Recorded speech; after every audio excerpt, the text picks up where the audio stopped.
una pequeño intro a nuestro primer conferencista del día de hoy. El comportamiento de los consumidores ha cambiado.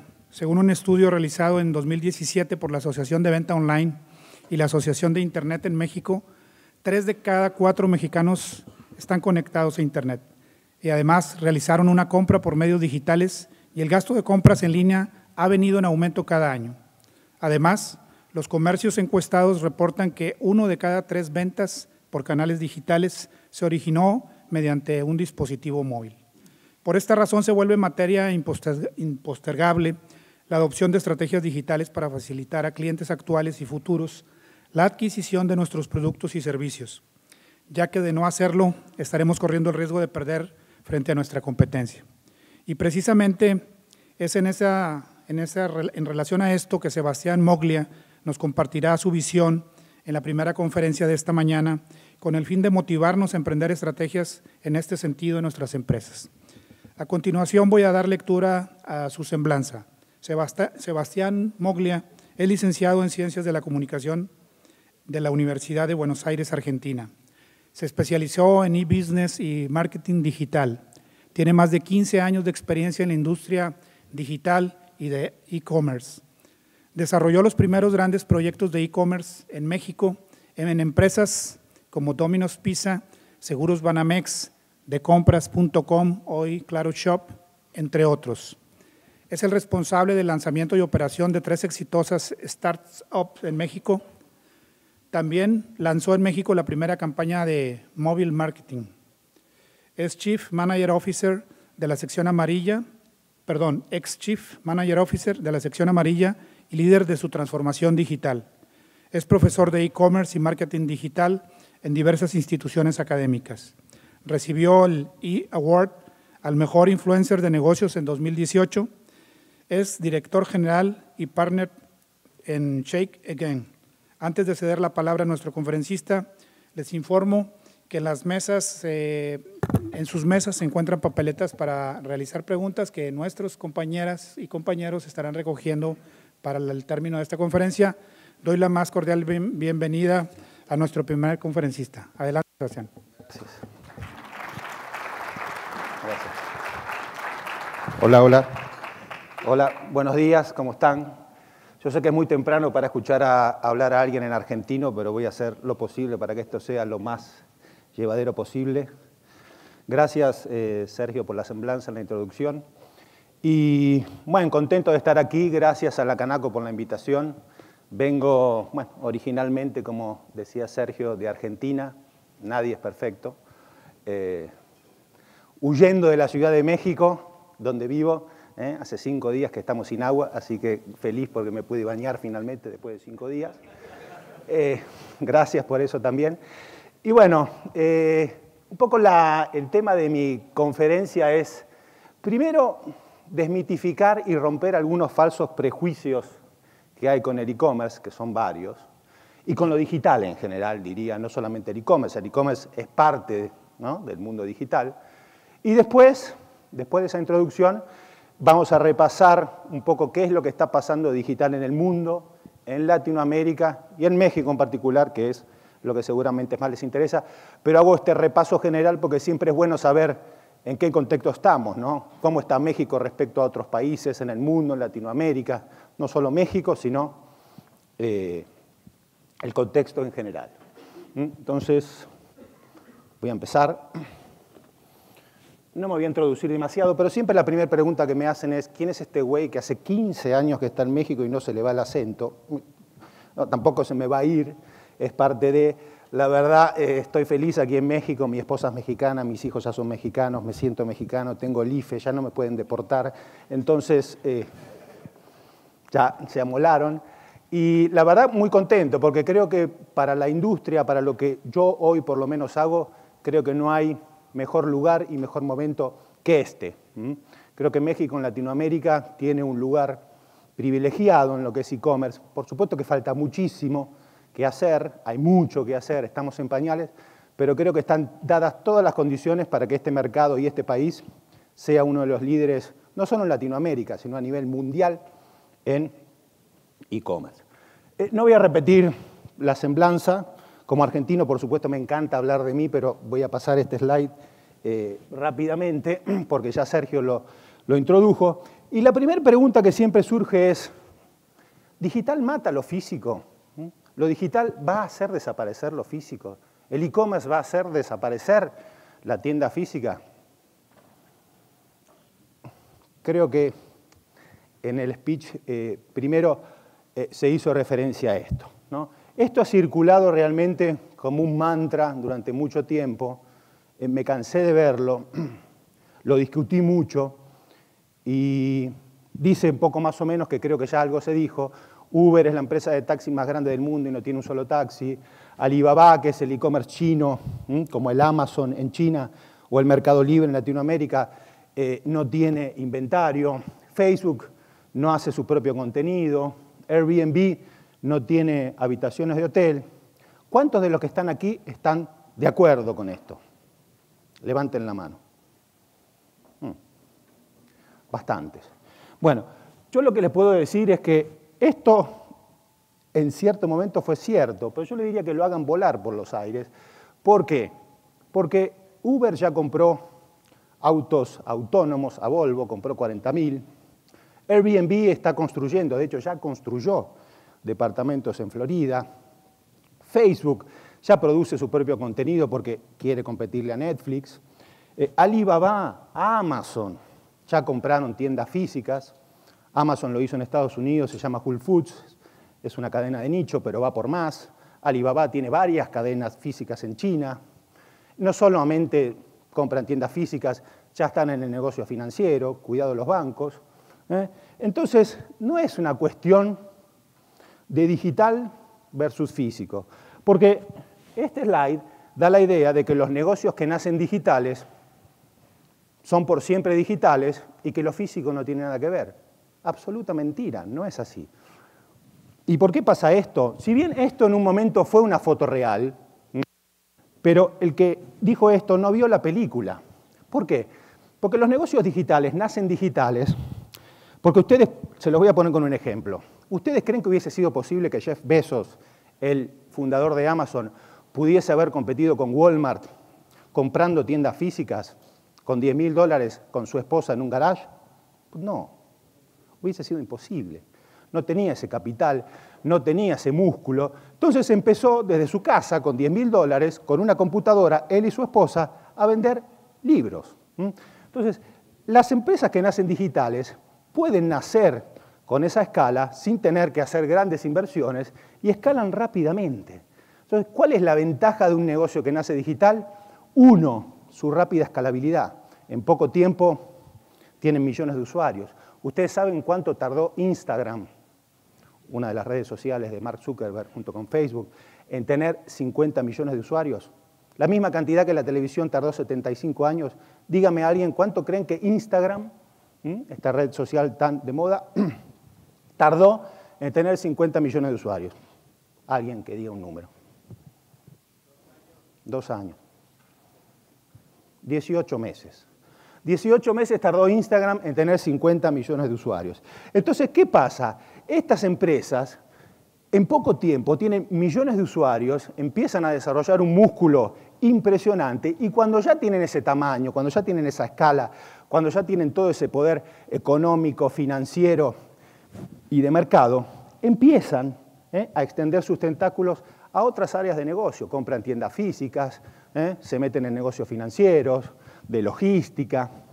Entonces, no es digital versus físico. Al final, señores, e-commerce es comercio electrónico, pero la primera palabra que está es comercio. Se trata de vender, de vender. Si mañana es negocio vender abajo del agua, estos van a vender abajo del agua porque lo que les interesa es vender. ¿A través de qué canal?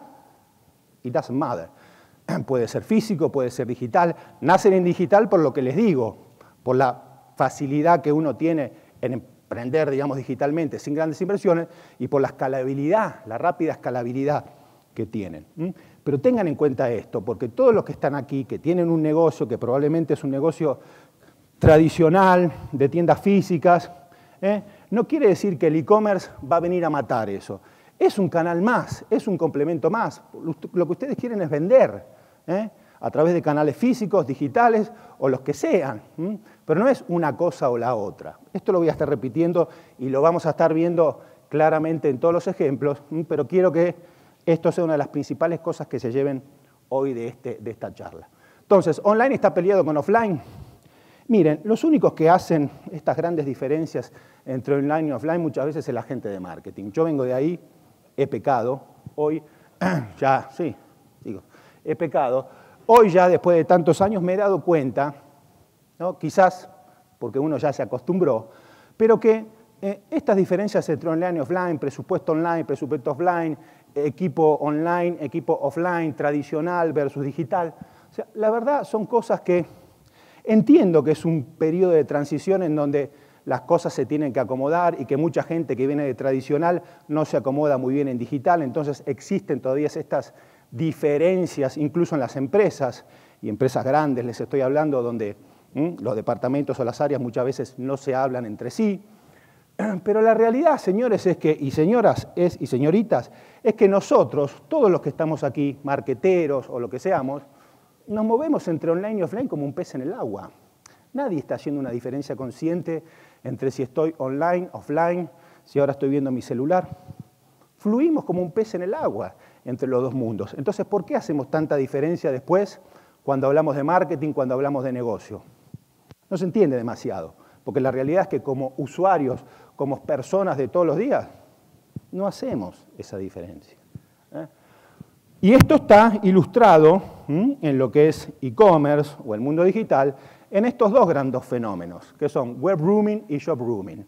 Lo voy a decir muy rápido. Web rooming es el fenómeno que va de lo digital a lo físico, que lo hacemos todo el tiempo e incluso es el más común y el más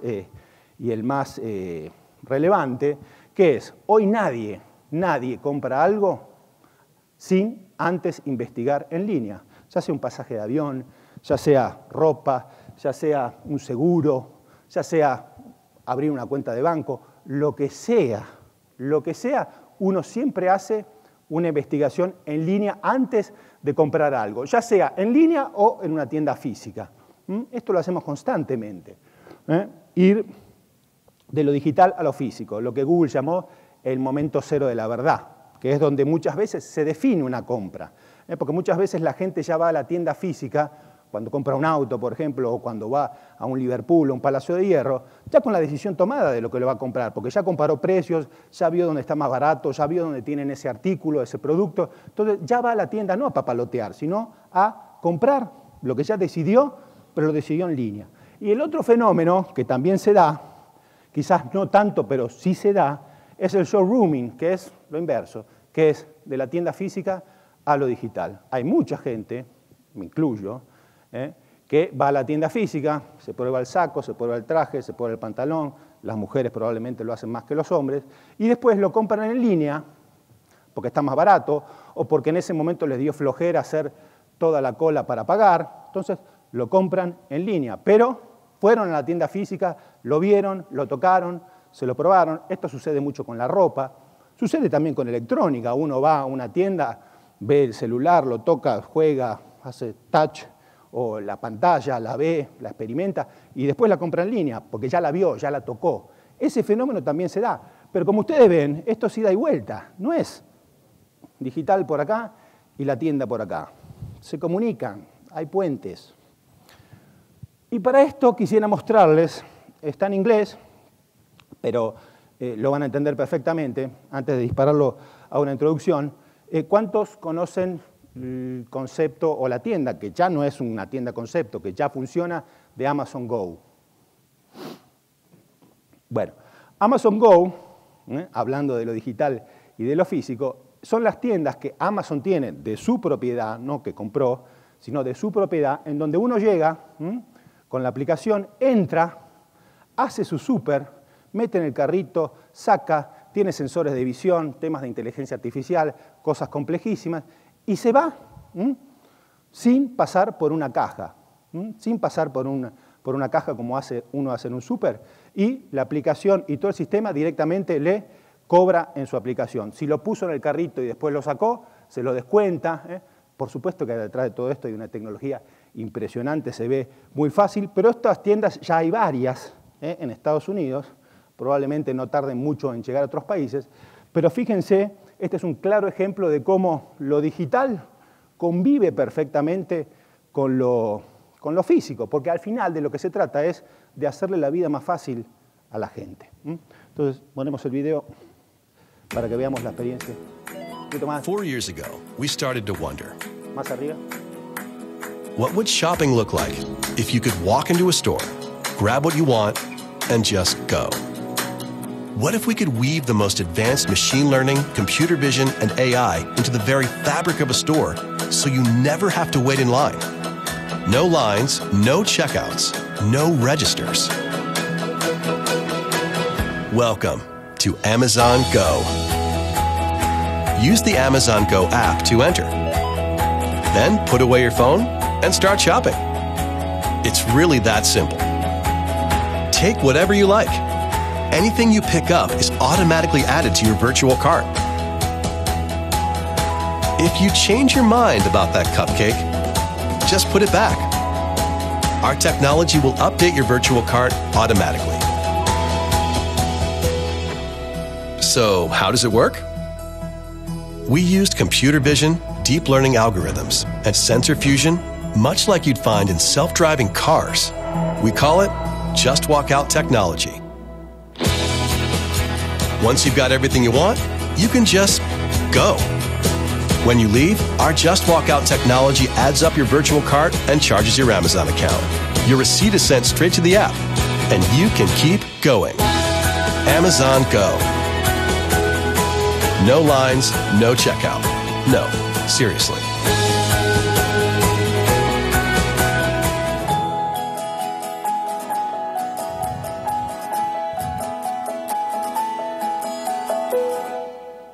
Bueno, ¿qué les pareció? Amazing, ¿no? Como habló Amazon. Y bueno, este es un muy buen ejemplo de cómo, ¿qué es esto? ¿Es digital? ¿Es físico? Bueno, es vender, digo, es comercio, ¿no? En donde la tecnología se fusiona con lo físico. Y acuérdense, ¿no? Lo que siempre digo, que parece obvio, pero esto genera muchas confusiones. Al final la tecnología es el cómo, no es el qué. Es un medio. La tecnología tiene que estar puesta al servicio de facilitar las cosas. Pero primero hay que pensar en qué vamos a solucionar, en qué vamos a vender, a quién le vamos a vender, y después recién pensar en la tecnología. Y esto viene a colación bueno, yo hace tiempo, a través de un amigo, tuve la oportunidad de preguntarle a este señor, a Jeff Bezos, el fundador de Amazon, qué consejo me podía dar o qué consejo nos podía dar, ¿no?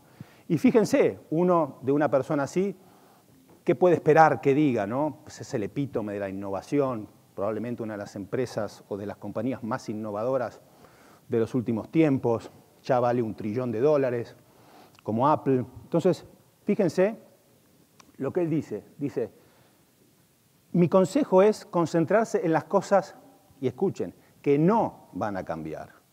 En una época donde todo el mundo habla de cambio, que hay que cambiar, él dice, concéntrense en las cosas que no van a cambiar.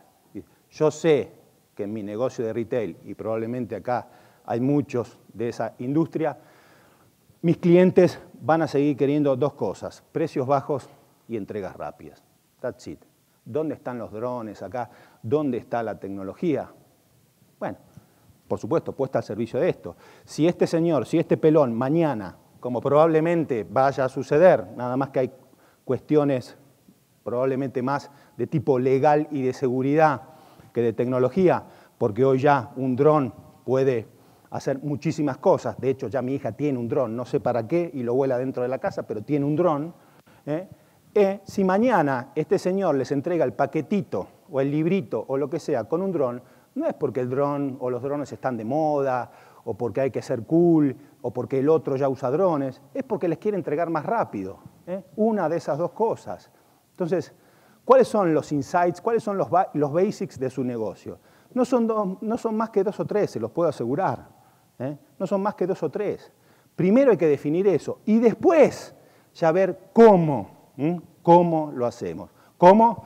Por supuesto, hay mucha tecnología y muy buena que facilita esas cosas, pero no es al revés. No es que voy a entregar con drones porque pues todo el mundo está con drones. No es que voy a vender en e-commerce porque todo el mundo está en e-commerce. Hay que pensar primero qué estoy vendiendo, a quién le estoy vendiendo y cuáles son las 2 o 3 cosas básicas que no van a cambiar de mi negocio.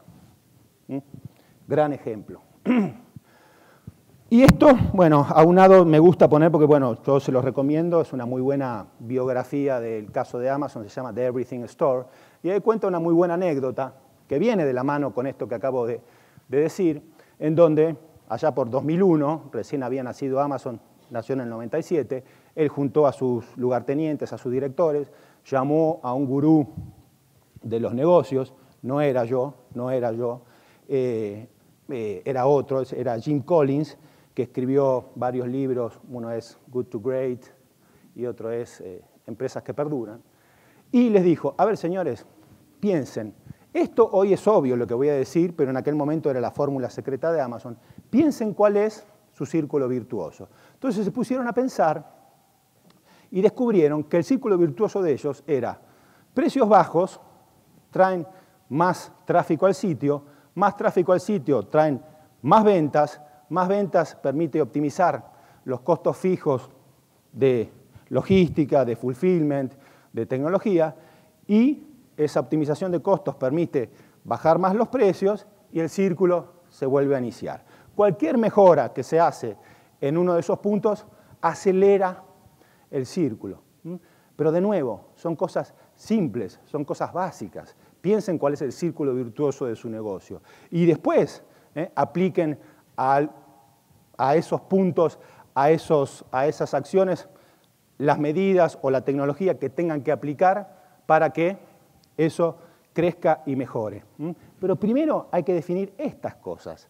Yo veo muchos casos, y lo veo todos los días a través de la agencia en la que trabajo con muchos clientes, que se empieza al revés. Deciden primero una plataforma tecnológica y después se ponen a pensar qué es lo que están vendiendo o a quién le están vendiendo. Gran error. Y eso, créanme, que termina siendo siempre muy doloroso. Entonces, para cerrar y pongo el ejemplo de Amazon, porque es el benchmark o es el gran ejemplo del e-commerce. Algunos me dirán, pero bueno, Amazon, yo no me puedo comparar con Amazon, pero bueno, Amazon empezó vendiendo libros. Amazon empezó en un garage con una inversión de $10.000, cosa que muchos hoy aquí quizás tengan algo más que eso, pero no empezó siendo lo que es hoy. ¿Y por qué empezó vendiendo libros? Empezó vendiendo libros porque los libros tienen 3 grandes características. Por supuesto que este muchacho quería, y así lo dijo, y por eso el libro se llama The Everything Store, vender absolutamente de todo a todo mundo. Pero él era consciente de que no podía empezar por todo. Tenía que empezar por algo, porque no se podía comer la ballena de un bocado. Entonces, empezó por libros. ¿Por qué? Porque los libros de alguna manera son un commodity. El mismo libro que ustedes pueden encontrar en una librería, lo encuentran en otra. Acuérdense siempre que en el e-commerce una de las desventajas que tiene es la incertidumbre que hay cuando alguien compra algo. Es decir, alguien está viendo una foto, una descripción, por eso son tan importantes las fotos y las descripciones, pero no puede ver y tocar eso. Entonces no sabe muy bien lo que espera que le va a llegar. Esa es una de las barreras, quizás no la mayor, pero es una de las barreras que el e-commerce tiene. Entonces, ¿no? Un libro generalmente uno sabe que va a esperar, no es como los jitomates o el aguacate que le puede llegar maduro, pasado, más verde. Hay cierta previsibilidad. Lo segundo es que en aquel momento en Estados Unidos había solamente 2 distribuidores, no tenía que lidiar Jeff Bezos con miles de editores, entonces sus negociaciones eran con 2. Y lo tercero, importantísimo y que muchos no ven, es que él se dio cuenta que él podía tener un stock ilimitado de libros. En aquel momento había 3 millones de libros impresos en todo el mundo. Barnes & Noble, que era la librería que competía con él, la librería física, como Gandhi acá, pónganle, tenía 300.000 títulos, pero en el mundo había 3 millones de libros impresos. Eso es lo que él vio. Esa fue, creo yo, su gran visión. Poner a disposición de la gente todo ese stock.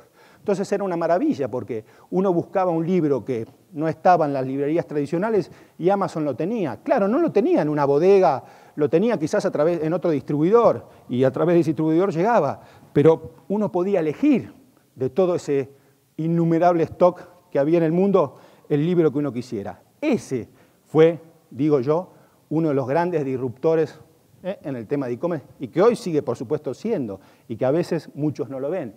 Pero acuérdense que en el espacio virtual ustedes no tienen limitación. ¿Saben cuántos SKUs tiene Mercado Libre hoy en Latinoamérica? 270 millones. 270 millones de SKUs. Claro, no es dueño de todos esos. Muchos, o la gran mayoría, son de terceros que los venden en la plataforma, pero uno puede encontrar 270 millones de SKUs en Mercado Libre hoy. Entonces, digo, ¿no? O sea, retomando la idea, la ballena, otro gran consejo, la ballena se come a bocados. No intenten empezar por todo. Si tienen, por ejemplo, hoy en su tienda tradicional, venden, no sé, por decirles algo, 5.000 SKUs, y quizás la mejor estrategia no es empezar vendiendo en línea esos 5.000 SKUs, sino elegir quizás 200, 300 o menos, de acuerdo a un segmento que quizás sea más afín a comprar en línea, y empezar de a poco. Porque una de las grandes ventajas que tiene digital es que permite experimentar rápido y a bajo costo. Entonces uno aprende rápido, claro, si uno es un estúpido no va a aprender nunca, pero si uno tiene más o menos 2 dedos de frente y se equivoca rápido y a bajo costo va a aprender y va a ir optimizando y va a ir escalando y va a ir creciendo. Por eso el señor empezó por los libros. Él quería empezar por todo, pero sabía que eso era impracticable. Pero ¿en cuánto tiempo logró hacer lo que hizo? Muy poco. Entonces, empiecen por algo muy concreto, muy pequeño y vayan escalando. Digital les da esa posibilidad de fail fast and smart, fallar rápido y de manera inteligente. Eso si quiere podemos platicar después más a detalle. Entonces, ¿hacia dónde va hoy el e-commerce? Hay 3 grandes etapas, no me voy a detener en muchas, son bastante obvias. Una es cuando el e-commerce nació, allá por el... Amazon no fue el primer e-commerce, fue el primero exitoso, sobrevivió a la burbuja.com del 2001, muchos murieron, pero digamos que allá por el fines de los 90 empezaron los primeros e-commerce como Amazon versus los brick and mortar, es decir, las tiendas de ladrillo como Walmart, como Soriana, como Palacio, que acá tienen varias. Después llegan cuando los brick and mortar, los Walmart, los Soriana se empiezan a meter en el e-commerce, que es donde estamos ahorita en pañales, incluso en Estados Unidos todavía están en esta etapa, más avanzados, pero están en esta etapa. Y la tercera etapa, la que se viene, en donde ni siquiera en Estados Unidos les puedo decir que ya el juego está ganado por alguien, es la de personalización. Les voy a poner un ejemplo, porque así parece muy abstracto. Hoy, si ustedes compran algo en línea, por decirles en Walmart o en Soriana, y no lo encuentran, ustedes van a la tienda y nadie sabe, o sea, Soriana ni Walmart saben que ustedes buscaron algo en su tienda en línea y no lo encontraron. ¿Qué es la personalización? Que es complicado de lograr, es todo este concepto de omnicanalidad, en donde el cliente es uno, porque hoy yo, quizás para Walmart, soy un cliente en su tienda en línea, pero cuando voy a la tienda física soy otro cliente, y cuando compro a través del teléfono soy otro cliente, soy 3 clientes, pero la misma persona.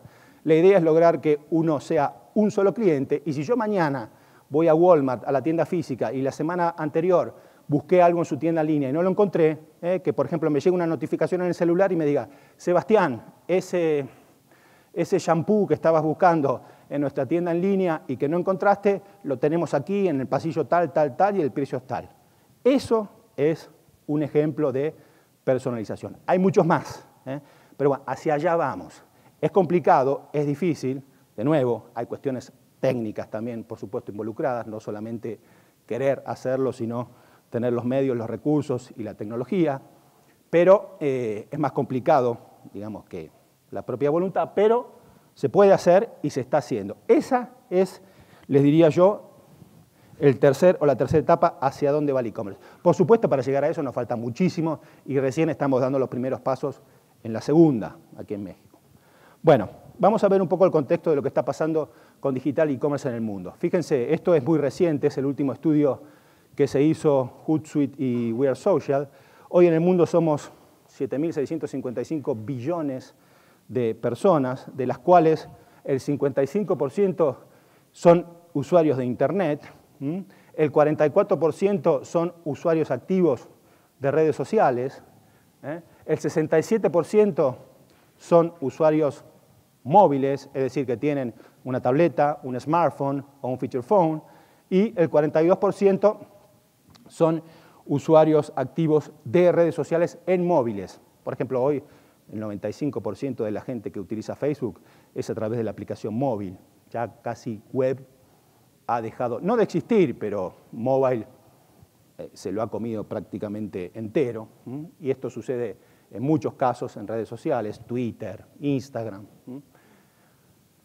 Fíjense, estos son los porcentajes de crecimiento. Respecto al año pasado, la cantidad de usuarios de Internet en el mundo creció el 7%, la cantidad de usuarios de social media creció el 10%. Son números. Obviamente, estos números, los que más peso están teniendo en estos incrementos, son países en vías de desarrollo. Hay ya países muy maduros, digitalmente hablando, como UK, como los países nórdicos, como Corea del Sur, que estas tasas obviamente son más lentas o a veces casi nulas, porque ya la penetración de Internet es prácticamente el 100%. Pero en países como los nuestros, en África no se hable, muchos países de Asia todavía hay un gran gap de mucha gente que no tiene acceso a Internet. Este gráfico es muy interesante y es interesante compararlo con el que viene después. Fíjense, estas son las tasas de penetración, se los voy a mostrar, a ver, de e-commerce, fíjense, en el mundo. Nosotros estamos aquí, México, 43%. Primero tenemos a países como Reino Unido, que están en otro planeta, realmente incluso superan por amplio margen a países como Estados Unidos. Vienen Corea del Sur, Alemania. Pero lo que vemos aquí es una clara correlación entre desarrollo económico de un país y penetración de e-commerce. Es decir, los países más desarrollados tienen generalmente, por no decir siempre, una penetración de e-commerce mayor a los que van en vías de desarrollo. Pero fíjense, si vamos a la penetración de m-commerce, es decir, las compras que se hacen a través de móviles, y cuando digo móviles digo principalmente smartphones, digo feature phones o tabletas, fíjense que México está aquí, 27%, por arriba de países como Australia, España, Italia, Canadá, Bélgica, Francia, Portugal. Es decir, estamos por encima de países económicamente mucho más desarrollados. ¿De acuerdo? ¿Por qué pasa esto? Y esto es muy importante también. Porque en países como los nuestros, como la mayoría, yo diría todos los de Latinoamérica, África, muchos de Asia, para mucha gente, yo le diría para muchísima gente, su smartphone, este aparatito, esto, es su único y principal acceso a Internet, porque no tienen una laptop, porque no tienen una tablet, porque no tienen una desktop. La curva de adopción tecnológica en países en vías de desarrollo ha sido muy distinta a los países desarrollados. En un país desarrollado como Estados Unidos, primero tienen la desktop, después la laptop, el smartphone, la tableta. En nuestros países, en África también, para mucha gente directamente compran su smartphone. Y esto ha cambiado mucho. Yo recuerdo en el 2009, cuando lancé la primera compañía de mobile advertising, la penetración de smartphone era del 15%. Los smartphones lo teníamos gente como nosotros, de clase media para arriba. Las clases populares no tenían acceso a un smartphone porque eran muy caros. Pero hoy, ¿qué pasa? Hoy un smartphone cuesta 30, 40 dólares. Lo pueden pagar a recibo Telmex o comprar en Coppel o en Electra. Claro, les termina saliendo lo mismo que un iPhone, pero lo pagan a 40 años.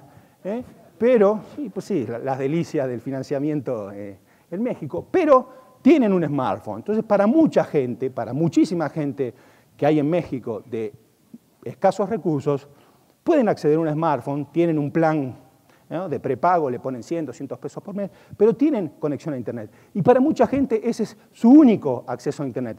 Por eso este gráfico es así. Por eso en países como los nuestros, el tema del e-commerce, el tema de mobile, tiene mucho más relevancia que en otras partes del mundo, si bien es relevante en todas partes del mundo, porque todos hoy prácticamente o muchos tienen un smartphone, pero en países como el nuestro es más relevante. Entonces, cuidado, porque aquí si van a tener una estrategia digital, no descuiden esto. No voy a hacer nombres, pero hay grandes retailers, y alguno está por aquí en Monterrey, que hoy no tienen una aplicación móvil.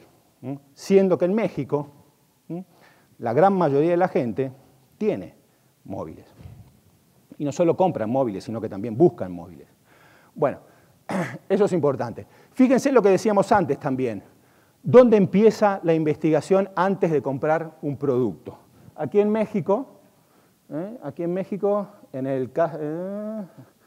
estamos aquí, en el 69% de los casos, la gente antes de comprar algo investiga antes en línea. Es lo que le decía antes, el momento cero de la verdad.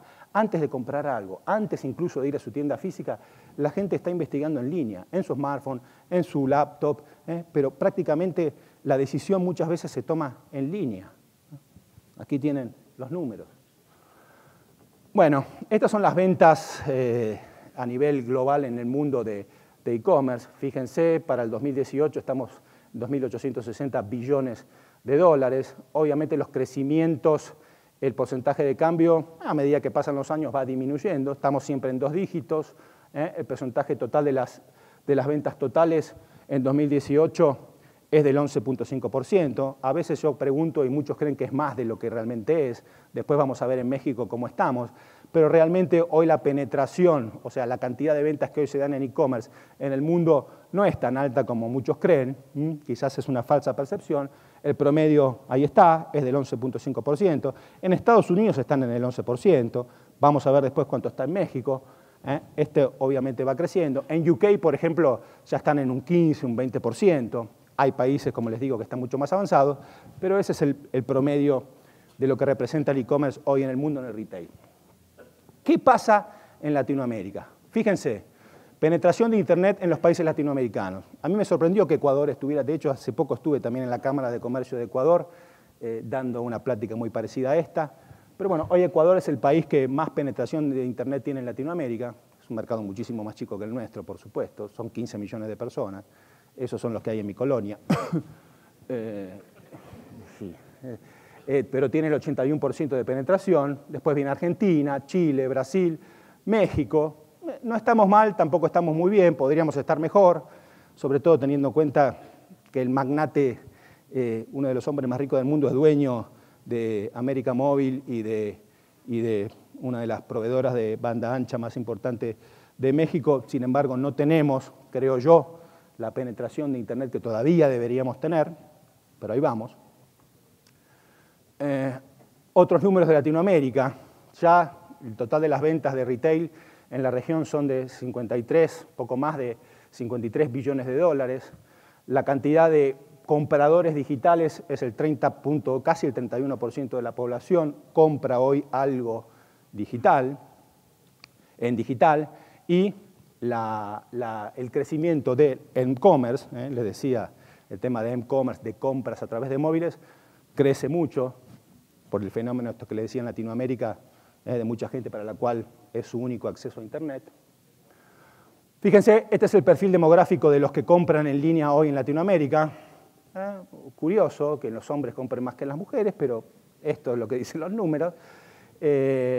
Los millennials, ¿no?, son los que más compran, si los ponemos en un rango de entre 18 y 35 años, que para mí es muy amplio, porque la verdad la diferencia que hay entre un chavo de 18 años y alguien de 35 años es abismal, pero se llama millennials a ese rango, digamos. Antes les decíamos jóvenes, pero bueno, los que van de 18 a 35 años son los que más compran. De 36 a 55 también compran mucho. Los de ya de 56 para arriba, ahí sí baja un poco el porcentaje de los que compran en ese grupo etario. Fíjense, aquí lo voy a pasar un poco rápido. Lo que quiero que se lleven de este slide es lo siguiente. Esto es un poco desglosado de cómo está el e-commerce, o la tecnología digital, más bien el tema digital, en Latinoamérica, separado entre Centroamérica, que sería de México hasta Panamá, incluyendo países del Caribe. Fíjense, el crecimiento, la penetración es del 61%, la penetración del 59%, los crecimientos son del 12% en el caso de usuarios de Internet. Y si lo comparamos con Sudamérica, donde de Panamá para abajo, donde ya tenemos países como Chile, Argentina, Brasil, bueno, vemos una diferencia. Hay más penetración, la tasa de crecimiento es más baja. ¿Y por qué se da esto? Y porque en esa región hay países digitalmente más maduros, como Brasil, Argentina, Chile. Aquí en México yo les diría que Centroamérica, México es el país más relevante en cuanto a e-commerce y digital, o sea, comparado con países del Caribe o Panamá. México les lleva muchísimo, pero ahí se ve la diferencia entre una región o subregión y otra. Esa es la explicación. Y obviamente cuando hay mercados más maduros, las tasas de crecimiento son un poco más lentas. En el caso de Sudamérica, las tasas de crecimiento son un poco más lentas que la de Centroamérica justamente por esto. Fíjense, en Latinoamérica, el mismo grafiquito que veíamos para el mundo, lo vemos para los usuarios o los compradores digitales en Latinoamérica. 2018 estamos en que un 30.8% de la población compra o ha comprado o va a comprar algo en línea. Las tasas de crecimiento o las tasas de cambio, como vemos, también va disminuyendo año a año. Esto es una proyección a 2022, pero si estamos hablando de casi el 40%, perdón, el 31% de las personas hoy en Latinoamérica compran o han comprado algo en digital. Si vemos el e-commerce, pasa algo parecido, más acentuado. Fíjense la cantidad del porcentaje de ventas a través de móviles que se da en Latinoamérica. También es un poco más acentuado, pero va creciendo. Representa, obviamente, en proporción menos ventas que las que se dan en e-commerce, es decir, a través de una laptop, una desktop, pero por el fenómeno que les decía, esto crece muchísimo. Fíjense, aquí, comparado los tres principales mercados de Latinoamérica, Argentina, Brasil y México, la gente que tiene el tema de la bancarización. Este es un tema muy delicado y muy relevante en México particularmente y en toda Latinoamérica. Pero fíjense que en México los usuarios de Internet que tienen una cuenta de banco son el 77%, los que tienen una tarjeta de crédito el 55%. Estamos hablando de los usuarios de Internet. Ojo, este es el micromundo de la gente que tiene Internet, no de los que no tienen Internet. Este es como está compuesto en tema de bancarización. Fíjense en este gráfico lo que les decía. Esto es la tasa de penetración o lo que representan las ventas de e-commerce en la industria del retail. Ojo, cuando estamos hablando de retail estamos hablando, les diría, de todo menos de la categoría de viajes, que es un animal aparte, porque ya hace muchos años que esta categoría vende en línea. Hoy no conozco prácticamente a nadie que compre un pasaje de avión o reserve un hotel en una agencia de viajes. Estamos hablando de lo que es retail, supermercados, tiendas departamentales, etcétera, etcétera. Pero fíjense, y estos números antes en la proyección era mayor, pero fíjense que en México lo que representan las ventas en línea del retail, estamos por debajo del 2%. Fíjense, 2018, 1.3, Brasil está casi en el 4, Argentina está por arriba de nosotros con el 2.3, el 1.3. O sea, todavía es muy pequeña la proporción de ventas que hoy en la industria del retail tenemos en México que se hacen en línea. Todavía es muy pequeña. Yo creo que hay gente que cree que todavía es mucha. Esto, por supuesto, para mí, y creo que para ustedes, se lee como una gran oportunidad, porque aquí, y lo vamos a ver ahorita, el e-commerce crece a 2 dígitos todos los años. Si bien todavía nos falta muchísimo por hacer y las tasas no son las mejores, pero esto ya hace, les diría, 3, 4 años que ha empezado una escalada que antes obviamente ni existía. Por eso les decía que este es un gran momento para el e-commerce en México. Pero todavía las tasas de penetración son bajas. Fíjense acá, por ejemplo, en Latinoamérica, lo que se vende, ¿no? Desktop sobre mobile, como les decía, todavía la gran mayoría de las ventas se hacen en una desktop, en su laptop, en una computadora. Todavía las de mobile son la minoría, pero van creciendo mucho. Hay varias razones para esto.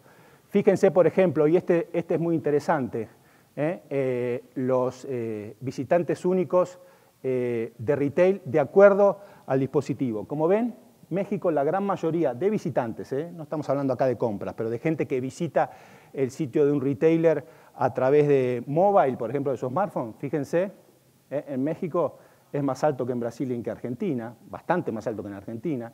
Los que solamente lo visitan con su laptop o su computadora, en México son casi el 18%, y los que utilizan ambas plataformas, bueno, generalmente son 25, 29 y 42%. Pero fíjense, de nuevo, mobile, como incluso en Latinoamérica, las visitas, la gran mayoría de las visitas ya son solamente a través de móviles. Bueno, vamos a nuestro querido México. ¿Qué está pasando en digital en México? Aquí somos 130 millones de habitantes. La penetración de Internet es del 65%, es decir, 85 millones de mexicanos están conectados a Internet, ya sea a través de una conexión de banda ancha o ya sea a través de una conexión móvil. Acá se pone todo en la misma bolsa. La cantidad de gente que hoy está conectada o usuarios activos en las redes sociales son 83 millones, 64%. Los usuarios móviles son 81 millones, el 62%, de la cual la mayoría tienen ya un smartphone, y los usuarios activos de móvil en redes sociales son el 60%. Buenos números que van creciendo, todavía falta, como les decía. Fíjense los dispositivos. ¿Qué dispositivos usamos los mexicanos? Dispositivo móvil de cualquier tipo, es decir, smartphone, feature phones o tabletas. El 87% de los mexicanos tiene un dispositivo móvil de algún tipo. De esos, el 72% ya son smartphones. Aquí tenemos las desktop, los laptops, el 42%. Tenemos acá las tabletas, que van de bajada, van de salida en todo el mundo. ¿Por qué? Y porque ya los tamaños de los smartphones son casi, les diría, no como una tableta, porque sería muy incómodo ponerse una tableta en el bolsillo, pero a menos que uno, eso las mujeres tienen la gran ventaja de sus bolsas, yo no, pero el tamaño sí influye en este caso. La televisión, vemos aquí los otros medios, pero fíjense, ¿no?, sobre todo el impacto que está teniendo el uso de dispositivos móviles en México. Aquí, bueno, estamos esperando los nuevos números de mis amigos de la Asociación de Internet. Siempre van un poquito con delay, pero esto es la última información que hay. Esta es como ha sido la evolución del e-commerce en México en los últimos años. Fíjense que de 2015 a 2016 creció casi el 30%. Estos son millones de pesos, miles de millones de pesos mexicanos, pero fíjense cómo hace ya algunos años estamos teniendo tasas de crecimiento de 2 dígitos. El último, bueno, el informe es del 30%. Yo creo que este año vamos a estar, o más bien 2016, 2017, en una tasa muy parecida. No creo que más, pero muy parecida. Y como les decía, esto ya en los últimos años ha despegado. Yo les decía que un gran parteaguas en México fue, entre muchas cosas, cuando llegó Amazon creo que cimbró un poco, se movieron un poco los cimientos e hizo que muchos otros retailers, por ejemplo Mercado Libre o Walmart, reaccionaran y mejoraran mucho su experiencia, temas de seguridad. Creo que eso fue no les diría un parteaguas definitivo, pero sí subió mucho la vara de la experiencia del e-commerce aquí en México. Mucha gente que quizás no confiaba en comprar en sitios como Mercado Libre, lo empezó a hacer en Amazon porque es gringo y porque les parece más confiable. Entonces, eso les diría que cambió un poco la velocidad en la que esto está ocurriendo. Si bien hay otros factores que venían desde antes que también jugaron a favor, pero les diría que eso fue algo que yo vi que sí que tuvo bastante influencia. Fíjense el perfil del internauta, aunque la palabra suene fea, mexicano. ¿Cuáles son los highlights de esto? Fíjense, ¿no?, por ejemplo, el nivel socioeconómico más bajo, fíjense que creció el 3% respecto a 2017, perdón, sí, respecto a 2017. ¿Por qué? Por lo que les decía, porque mucha gente está empezando a tener acceso, no solamente a través de la banda ancha, que creo que va un poco lenta, sino porque para mucha gente ya su único o su acceso principal a Internet es el tema de mobile. Entonces, estos segmentos que antes estaban muy excluidos ya empiezan a acceder más. Fíjense, a pesar de que muchos piensan que Internet es cosa de chavos o de millennials, fíjense que los segmentos de mayor edad también han crecido considerablemente, de 45 a 54 años y más. No solamente los millennials están en Internet, sino que estos también se van metiendo más, van creciendo. Bueno, y aquí lo tenemos por zona, que ahora lo vamos a ver en un mapita mejor, el tema de cómo están los compradores digitales por zona en México. Momentos de conexión. Esto lo voy a decir y después voy a hacer la aclaración para que no se malinterprete. Estos son los momentos en los que la gente se conecta más en México durante todo el día. Como verán, hay 2 grandes picos, que uno es a la mañana y otro es a la noche. Es bastante natural y creo que todos somos un buen ejemplo. Yo cuando me levanto, incluso antes de lavarme los dientes, lo primero que hago es chequear algo en LinkedIn o ver algún mail. Uno lee noticias. Después, durante el día, la conexión o los momentos de conexión o el tiempo de conexión baja, y después tiene un nuevo pico a la noche, que es cuando generalmente uno está quizás en su cama, en su casa, y ve a veces también algún video, alguna noticia. ¿Cuál es la diferencia entre uno y otro?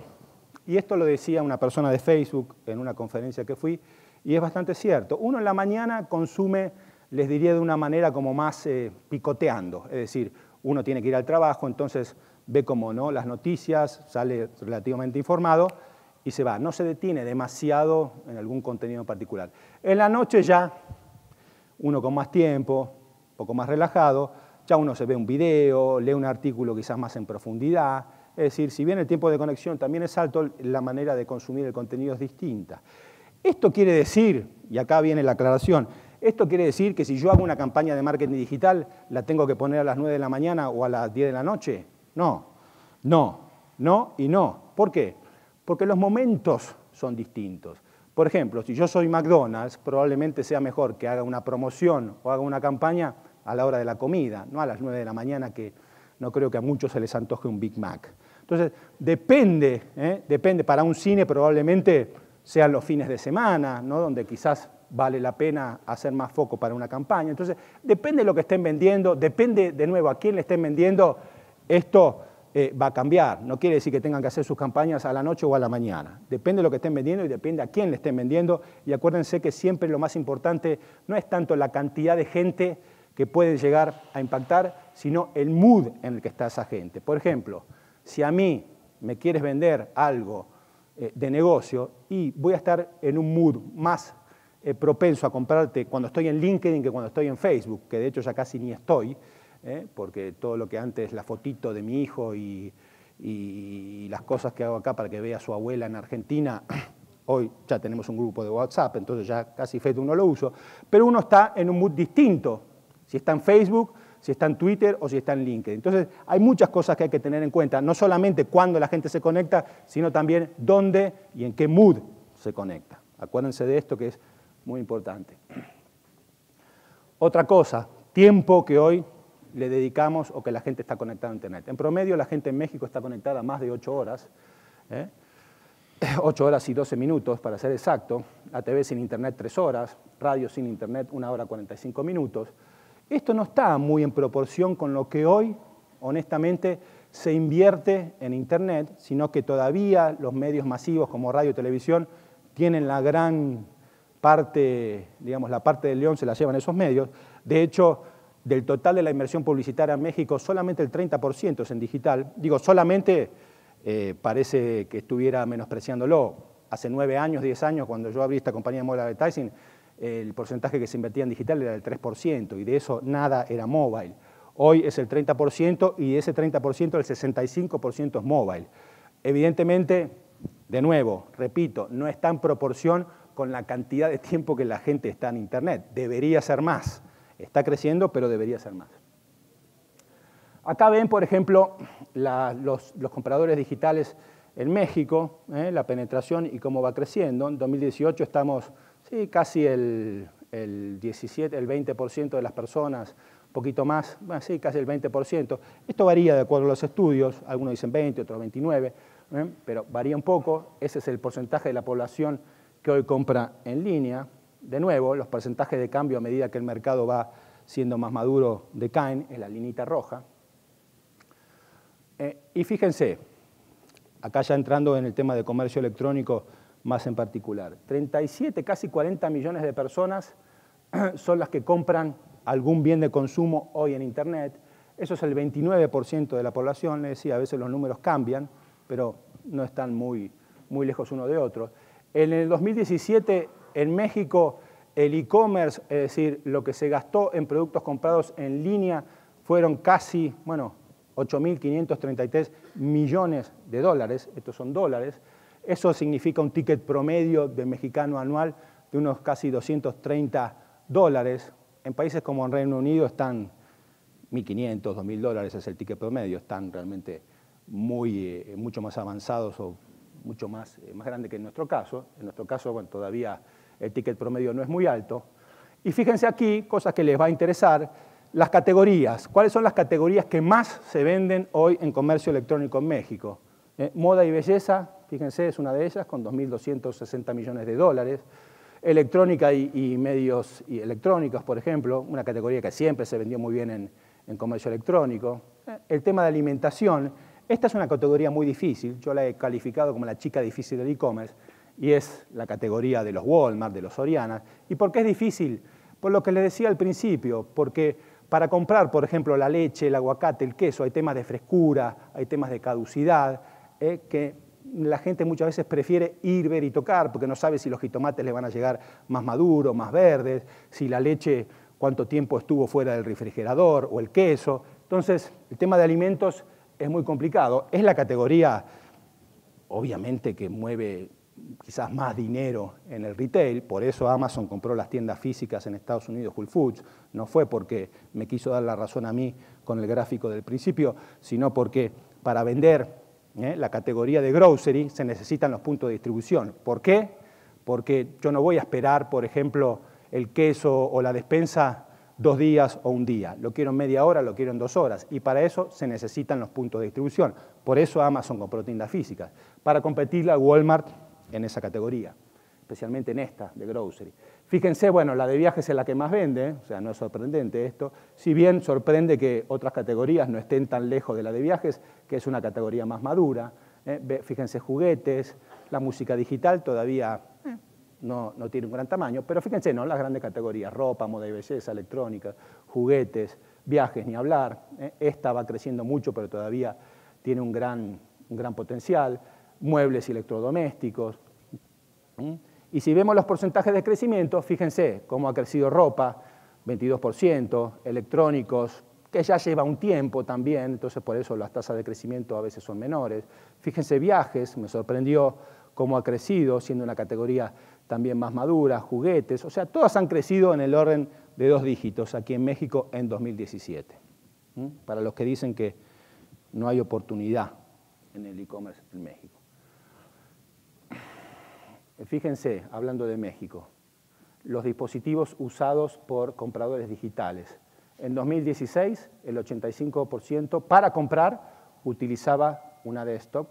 En 2017 no ha cambiado, pero fíjense cómo sí ha aumentado los dispositivos móviles, especialmente el smartphone, en las compras digitales. Todavía las compras, como ustedes verán, siguen siendo mayormente en desktop. Esto va creciendo, pero la mayoría de las búsquedas, es decir, lo que la gente hace antes de comprar, hoy en México ya es, la mayoría es mobile. Esto, acuérdense, son compras, no son búsquedas. Hoy la mayoría de las búsquedas antes de comprar un producto son mobile. Después puede terminar en la tienda física o puede terminar, como muchas veces terminan, en la computadora. Pero las búsquedas, la gran mayoría, ya son móviles. Fíjense acá el mapita de los compradores digitales en México. La gran mayoría, por supuesto, está en Ciudad de México y la zona centro, es decir, Puebla, ¿no? Toda la zona centro de México. Pero bueno, hay otras zonas también en México que no tienen un porcentaje para nada despreciable, si bien, o sea, todo está concentrado por esta zona, pero acá fíjense cómo está repartido el mapita del e-commerce en México. Yo creí que quizás podía haber más diferencia aquí, todavía no hay una gran diferencia, si bien, por supuesto, el e-commerce en estas zonas, en Ciudad de México, Monterrey, Guadalajara, es evidente que está más desarrollado que en Piedras Negras o en ciudades, digamos, más alejadas o menos urbanas, ni hablemos de las zonas rurales, pero está, digamos, no está tan desigual la repartija todavía. Fíjense, las ventas en México. Aquí, de nuevo, la proporción entre computadora, desktop y mobile. Como les decía, todavía la gran mayoría de las compras siguen siendo en desktop. Fíjense, esto es interesante, ¿no? Les va a interesar porque, bueno, pongámosles nombres a estos players. ¿Cuáles son los principales sitios? Esto es en visitas. El tema de las ventas, yo les puedo decir que está bastante de acuerdo a los visitantes únicos. Es bastante lógico. Estos son visitantes únicos que estos retailers y retailers tienen por mes. Fíjense, Mercado Libre tiene una cantidad, casi 24 millones de visitantes únicos por mes. Amazon le sigue bastante de lejos con la mitad, 11.3, eBay, Walmart, Wish.com, Samsung, Coppel, Alibaba, Ticketmaster, Apple Sites, etcétera, etcétera. Esto es importante tenerlo en cuenta y lo podemos platicar, me voy a quedar todo el día aquí, no se preocupen, hasta las 3 de la tarde que termine el evento. Pero esto siempre me preguntan, ¿no? Bueno, ¿qué hago, Sebastián? ¿Pongo mi e-commerce? ¿Vendo en Mercado Libre? Y la verdad, la respuesta es, primero, depende. Y después, como ustedes verán, estos sitios son una gran vitrina. O sea, Mercado Libre, fíjense, tiene 24 millones de visitantes únicos. Amazon, 11.3 y sigue creciendo. Entonces, muchas veces no es una o la otra. Yo siempre digo, si tenés algo para vender en línea y tenés el público que te lo puede comprar, véndelo en línea. Pero también es una muy buena estrategia muchas veces estar en estos marketplaces. Porque si bien es cierto que van a resignar parte de su margen, porque estos señores no los ponen ahí gratis, pero les dan una gran vitrina, que les sirve primero para vender, quizás a un precio, a un margen no tan alto como podrían vender directamente en su tienda o en su tienda en línea. Pero venden, a menos que sean muy tontos, van a buscar una ganancia. Y lo segundo es que es una muy buena vitrina y la gente ve su producto, lo empieza a conocer, es una manera de hacer branding. ¿Por qué? Porque tienen todo este tráfico. Es el mismo concepto de un mall, es decir, ¿por qué las tiendas de ropa tienen sus tiendas en, no sé, en Antares, en Guadalajara, o en Antara, en México, o en Perisur, en grandes malls, en grandes shoppings? Yo les podría decir que esas tiendas, y casi estoy seguro de que no me equivoco, yo no sé qué tan rentables son, pero la gente va ahí, las ve. No, sí, venden, quizás no son donde más venden o donde son más rentables, porque la renta les sale muy cara, pero son grandes vitrinas. ¿Por qué? Porque la gente va ahí, porque muchas veces la gente no es que dice, a ver, voy a comprar tal cosa. Se mete a Mercado Libre, está papaloteando, como uno está en el shopping, así paseando, y de repente dice, ¡ay, qué linda camisa! O de repente dice, bueno, me quiero comprar una camisa. No sé exactamente cuál o de qué marca. Voy al shopping y ahí veo, ¿no?, cuál está a mejor precio, cuál me queda mejor. Y con el mundo en línea pasa lo mismo. Muchas veces la gente quiere comprar algo y se mete a estos grandes malls o marketplaces, como se llaman, y ahí es donde ve esto, lo otro. De repente quería comprar una camisa y se termina comprando un pantalón, uno nunca sabe. Pero son grandes vitrinas. Funcionan, haciendo una analogía con el mundo físico, como los shopping malls. Entonces, es bueno dentro de su estrategia, obviamente pensándolo, haciendo los economics y de acuerdo a lo que venden, pero es bueno también de repente estar en estos marketplaces, además de tener su propio e-commerce, por supuesto. Una cosa, de nuevo, una cosa no quita la otra, hay que hacerlo saber jugar. Aquí sí tienen, bueno, el tema de las aplicaciones. El tema de las aplicaciones en México, la más usada, o digamos las que más usuarios han tenido, es AliExpress, que es Alibaba. Segunda mano, Mercado Libre de nuevo, Amazon, Wish, Domino's, algunas se repiten, otras no. Domino's, fíjense, ¿no? Yo hice hace casi 10 años, 9 años, el primer sitio de e-commerce de Domino's. Muchos me decían, ¿estás loco, Sebastián? ¿Vos te crees que Domino's quiere vender pizzas online? Bueno, hoy casi el 20% de sus ventas son en línea y fíjense la aplicación donde está, que by the way, funciona muy bien. Yo no soy amante de sus pizzas, pero la verdad que la aplicación funciona muy bien. Y fíjense acá, ratificando un poco lo que hablábamos de mobile. Fíjense los grandes retailers hoy en México, la proporción de visitantes únicos que tienen en mobile. Obviamente los que nacen digitales tienen una proporción de visitas móviles más grande que otros, pero fíjense, por ejemplo, un Coppel.